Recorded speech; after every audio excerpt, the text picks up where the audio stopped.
Assalamualaikum warahmatullahi wabarakatuh. Para Bapak Ibu guru ingkang kinurmatan, kanca-kanca siswa ingkang kula tresnani, sepi dan sumangga kita aturaken puji syukur dumateng Gusti Allah Subhanahu wa taala ingkang sampun paring rahmat lan barokah sehingga kita saged makempal wonten acara menika kanthi sehat lang wilujeng.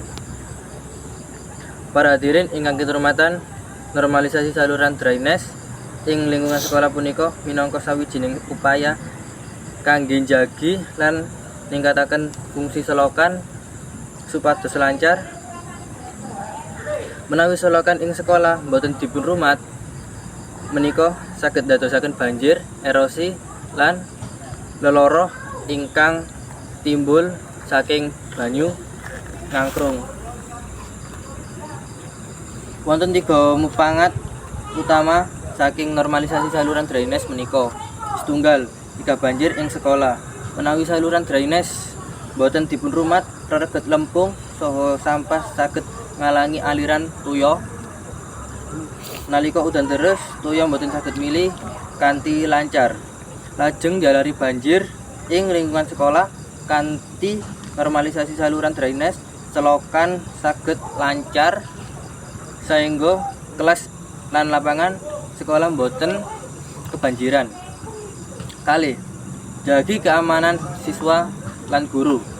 Saluran drainase ingkang boten resik saged dadosaken panggenan kangge nyamuk lan rereget sanesipun ingkang saged nyebaraken lara kados demam berdarah utawi leptospirosis. Kanthi normalisasi saluran drainase